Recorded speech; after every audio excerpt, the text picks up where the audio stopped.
안녕하세요. 네, 오늘 저희가 이사야 9장에서 12장까지 함께 같이 읽어나가면서 보도록 하겠습니다. 이사야 9장에서 12장까지는 어제 말씀드렸듯이 이사야 소명장 6장 이후에 어떤 시대적 배경이 남유다가 아수르로부터 이제 어려움을 당하는 그 시기, 그 시기를 배경으로 이야기가 되어지고 있는 상황에서 그 상황 가운데에서 구원하시는 하나님을 이야기하고 있습니다. 그렇게 이 9장에서 특히 9장에서부터 12장까지는 구원하시는 하나님에 대한 이야기가 주로 나오게 됩니다. 네, 먼저 9장을 보면 전에 고통받던 자들에게는 흑암이 없으리로다 라고 말하고 있죠. 딱 이 첫 절부터 고통받던 자들에게 더 이상 흑암이 없겠다 라고 말씀하시는, 그러니까 회복해 하시는 하나님에 대한 메시지가 나오고 있습니다. 그리고 또한 스불론 땅과 납달리 땅이 멸시를 당하게 하셨더니 후에는 해변길과 요단 저쪽 이방의 갈릴리를 영화롭게 하셨느니라. 그러니까 전과 후가 나오죠. 저는 지금 어떻습니까? 스불론 땅과 납달리 땅이 멸시를 당했다. 이 스불론과 납달리 땅은 이스라엘 가운데에서도 위쪽 지방, 그래서 좀 약간 소외된 지역이죠.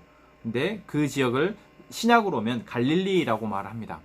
근데 그곳이 멸시당하던 땅이었는데 왜 멸시를 당합니까? 북이스라엘의, 그러니까 아수르로부터의 침략을 당하면서 그곳이 많은 전쟁으로 인해서 회피해지고, 또한 그곳 사람들이 많이 혼혈 정책으로 인해서 어떤 이스라엘 사람으로서 인정받지 못하는 그런 어려움들이 있었죠. 그런 이 어려움 가운데에서 이 멸시를 당하게 되는데, 후에는 요단 저쪽 이방의 갈릴리를 영화롭게 하신다. 여러분, 이 갈릴리라는 지역이 복음서에서 많이 나오죠. 왜 많이 나올까요? 바로 예수님이 주로 사역하셨던 사역지가 바로 이 갈릴리 지역이기 때문입니다. 바로 예수님께서 그곳에, 그 어두운 곳에 멸시받고 천대받던 그곳에 가셔서 계속 사역하시면서 그곳을 영화롭게 하셨다. 그곳에 복음을 통해서 그것을 밝히셨다라는 것을 이야기하고 있습니다. 그래서 2절에서도 흑암에 행하던 백성이 큰 빛을 보고 사망의 그늘질 땅에 거두어진 자에게 빛이 비치도다. 바로 이것은 이제 예수 그리스도를 통해서 이루어질 놀라운 회복의 시그널인 것이죠. 자, 그렇게 하면서 이제 9장에는 예수 그리스도의 오심에 대한 이야기가 나옵니다. 그게 바로 6절에 나오죠. 이는 한 아기가 우리에게 낳고 한 아들을 우리에게 주신 바 되었는데, 바로 예수님의 탄생에 대한 예언이 바로 이곳에 나옵니다. 기묘자라 모사라, 그분의 이름이죠. 또한 7절 말씀에도 보면은 그분이 오셔서 정의와 공의로, 영원히 정의와 공의로 보존하실 것인데, 그게 뭘 통해서 이루어진다? 만군의 여호와의 열심히 이를 이루시리라. 하나님의 열심이라는 단어. 그러니까 하나님이 결국 주도적으로 이 일을, 하나님의 구원을 이루시겠다라고 이야기하는 구절이죠. 정말 중요한 구절입니다. 이것은 우리가 미가서에서나 또는 호세아서에서도 계속해서 어느 선지서에서나 계속해서 말하고 있는 것은 하나님이 그렇게 하시겠다라는 것입니다. 그러니까 우리는 자꾸만 우리가 어떤 우리의 상황 속에서 우리의 노력으로 무언가를 할 수 있다라고 생각하고 그렇게 해보려 하지만, 실상 우리가 하는 것이 아니라 하나님의 열심, 하나님이 하시는 것이, 하나님의 계획하심이 그것들을 그렇게 되어가게 한다라는 거, 여러분, 우리가 우리의 상황 가운데서 그것을 볼 수 있었으면 좋겠다. 그래야 우리가 정말 하나님이 일하시는 것을 우리의 눈으로 목도할 수 있지 않을까, 그래서 감사할 수 있지 않을까 생각이 듭니다. 네, 바로 그 이야기가 나오고, 또한 이 8절부터, 이제 9장 8절부터 10장 4절까지는 북이스라엘에 대한 심판의 메시지가 나옵니다.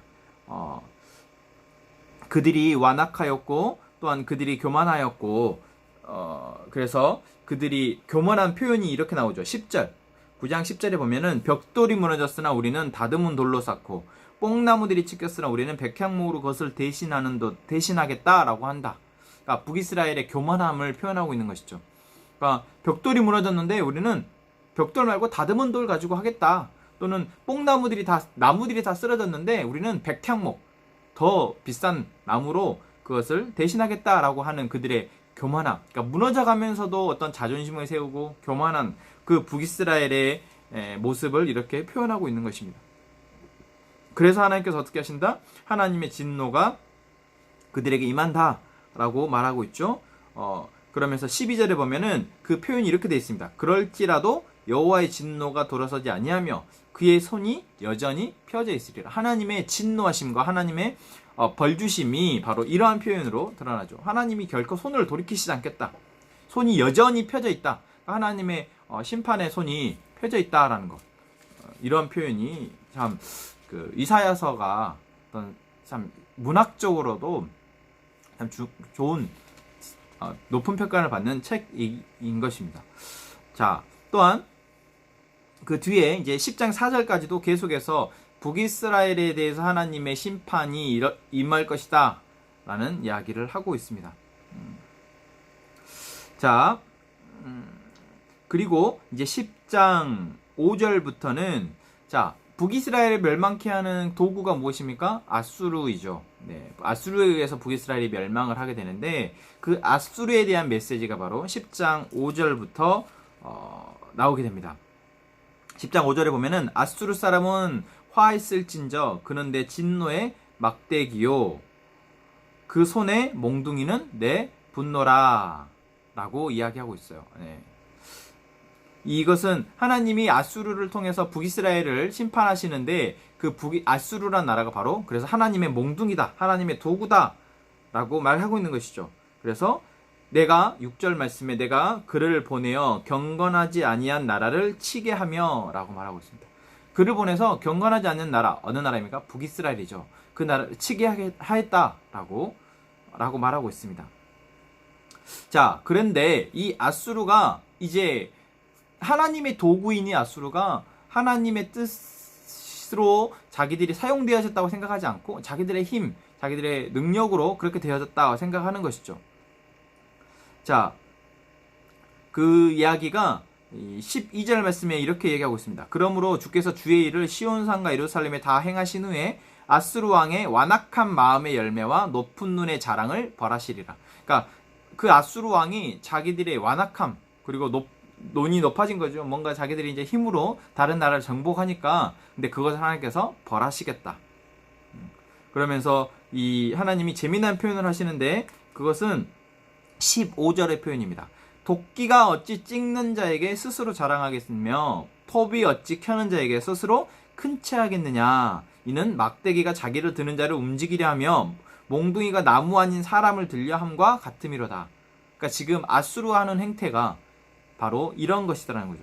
자기들은 도끼인데 도끼를 켜는 자에게 자기가 자랑을 하는 것 그런 꼴이다 라고 말하면서 아수르를 내가 심판하겠다 라고 이야기하는 것입니다.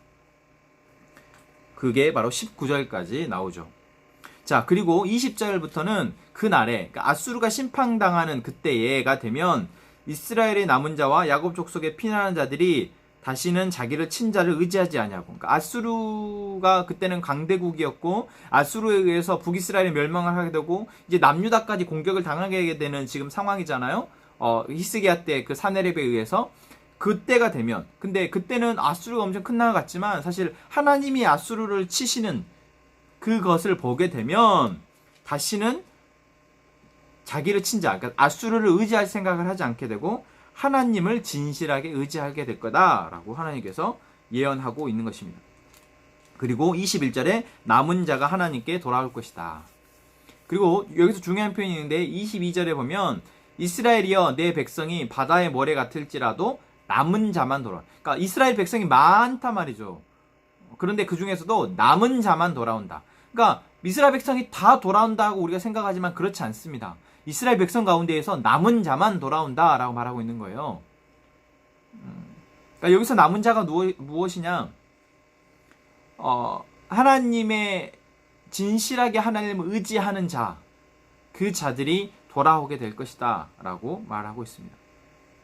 그러면서 24절부터 27절까지 보면 24절부터 34절까지 쭉 보면 하나님이 아수르를 멸하시고 남유다를 구원하실 것이다 라는 메시지가 나옵니다. 자, 내 백성들아, 24절에 보면 내 백성들아, 애굽이 한 것처럼 막대기로 너를 때리며 몽둥이를 들어 너를 칠지라도 그를 두려워하지 말라. 누가요? 지금 남유다 백성들에게 하는 이야기죠. 백성들아, 지금 아수르가 너희를 치고 있잖아. 근데 두려워하지 마 라고 말하고 있습니다.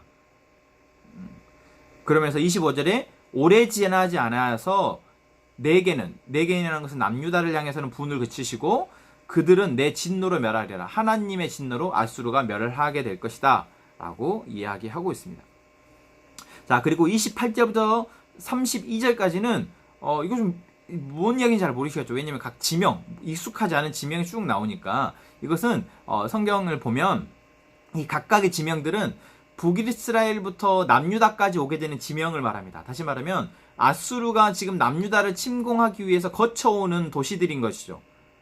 그래서 믹마스, 아야사에 이르러 미그론을 지나 믹마스에, 그래서 위쪽에서부터 내려오는 것이죠. 아수르가 지금 공격에 오고 있는 겁니다. 그러면서 믹마스에다가 장비, 어떤 진영을 갖추고 그 다음에 또 내려와서 내려오게 되니까 사람들이 막 도망하는 것이죠. 그래서 이 32절의 클라이막스 보면은 시온산 곧 예루살렘 산을 향하여 그 손을 흔들리로다. 그러니까 아수르의 왕이 예루살렘을 향해서 손을 흔드는 거예요. 왜 손을 흔들까요? 안녕하세요 라고 손을 흔들까요? 아니죠. 왜 손을 흔들겠습니까? 너희들은 이제 내 거야 라고 어떤 교만한 표시로 너희들 내 거야, 너희들 다 죽었어 라는 그런 기만의 행위인 것이죠. 자, 지금 이런 상황에 처해 있기도 합니다. 여러분, 그 뒤에 이제 나오겠지만 이 남유다가 아수르의 사네립 왕에 의해서 포위가 되었을 때, 예루살렘 성이 포위가 되었을 때 바로 이러한 행위를 하는 것이죠. 손을 들면서 와가지고 너희들이 다 죽었어, 너희들이 지키는 하나님 어디 갔냐 라고 하면서 놀린단 말, 조롱한단 말이죠. 그렇게 너희들이 지금 처해 있는 상황인 것입니다. 근데 하나님께서 33절과 34절을 보면 보라, 만군의 주 여호와께서 혁혁한 위력으로 그 가지를 꺾으시겠다. 그 가지, 아수르 왕의 가지를 꺾어버리시겠다.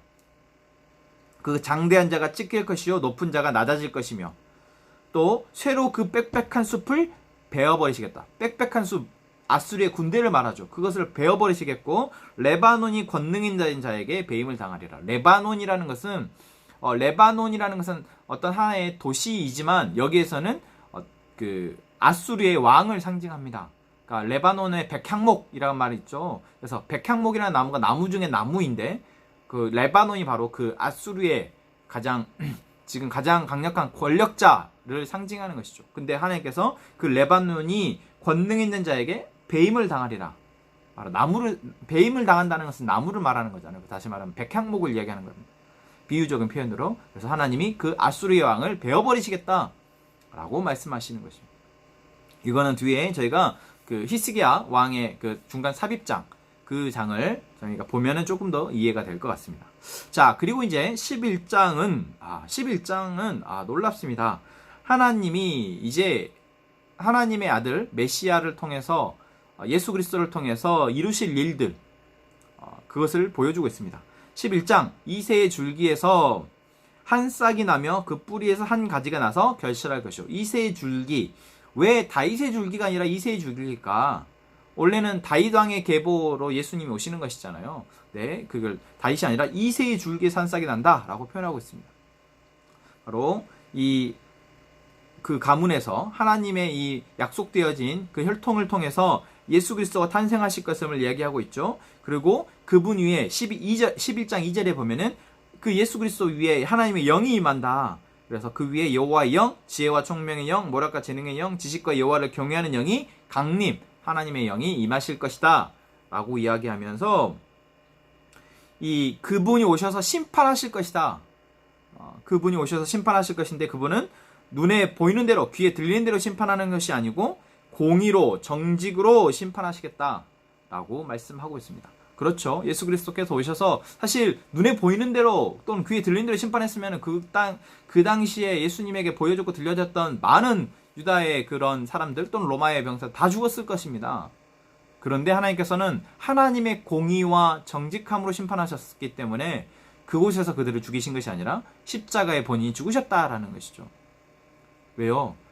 당장 눈에 보이는 죄를 범하는 것이 아니라 결국 그 모든 죄의 문제를 해결하시기 위해서 예수님은 오셨기 때문에 십자가에 본인이 죽으셨다라는 것이죠.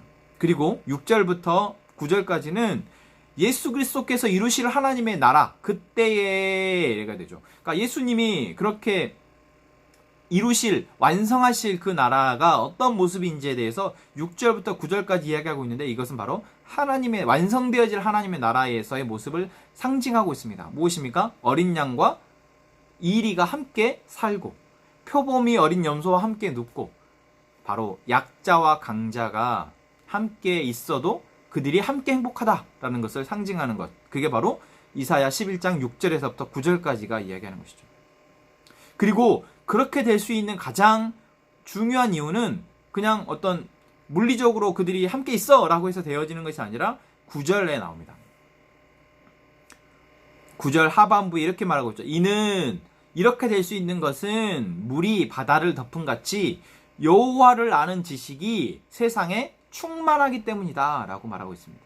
여호와를 아는 지식, 여러분 우리가 그 전에 미가서에도 그렇고 또한 호세아서에서 특히 많이 등장하는 것이죠. 그들이 왜 부패했고, 그들이 왜 범죄하게 되었고, 그들이 왜 하나님을 잃어버리게 되었습니까? 하나님을 아는 지식이 그들 안에 없었기 때문이다. 하나님을 올바로 알지 못했기 때문에 그들이 바로 그렇게 변질되어졌고 범죄하게 되어졌고 교만하여서 하나님을 버렸다라고 말씀하고 있었죠.